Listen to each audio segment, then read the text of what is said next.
Hello and welcome to the Smurd P video. And I bet you're thinking, for those who watch my video on a regular basis, what the hell are you doing, Smurd P? You don't review Fantastic Four omnibuses. I will get into that in a bit why I'm doing this.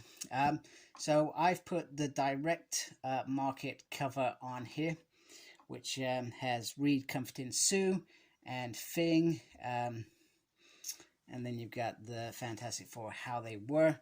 We have a nice little Fantastic Four piece up there.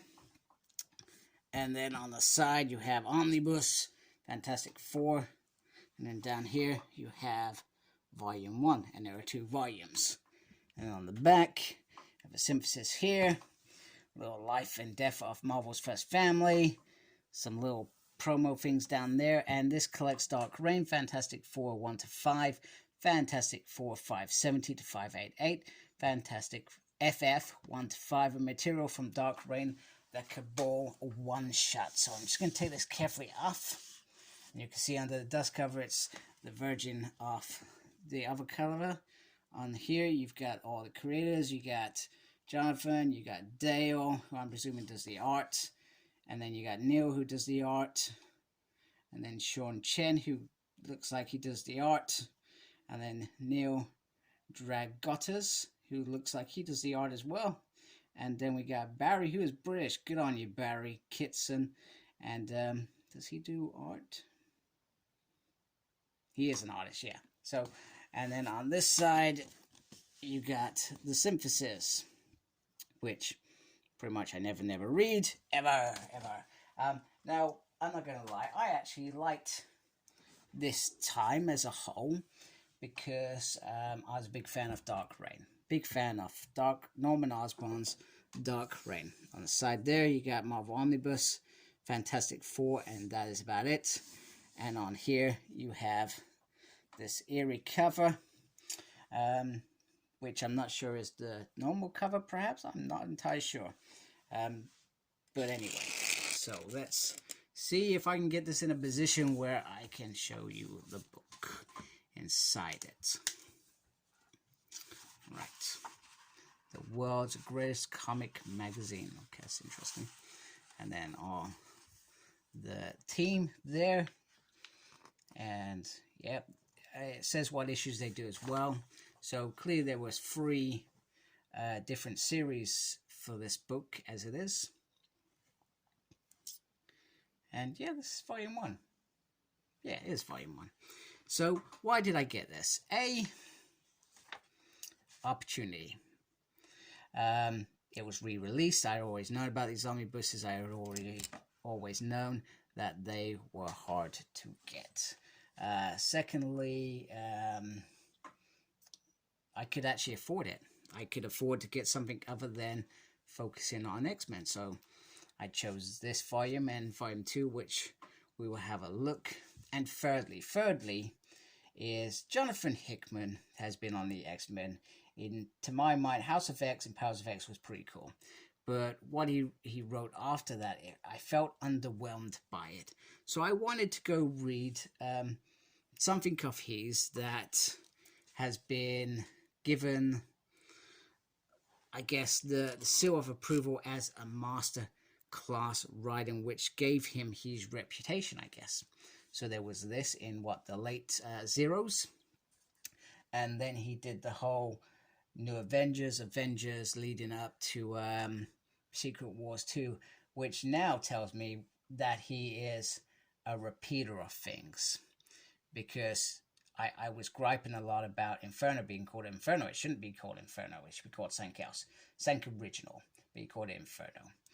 And he clearly did the same with Secret Wars, giving Secret Wars another battle world and calling it Secret Wars 2. So anyway, just thought I'd throw that in there. In terms of the story in here, I actually have no idea what's going on. The last time that I read anything to do with Fantastic Four was around the Civil War period, which was probably a good few years before this, if I remember rightly. But looking at some of the artwork and some of the stuff here and hearing from different people, I suspect I'm in for an interesting ride.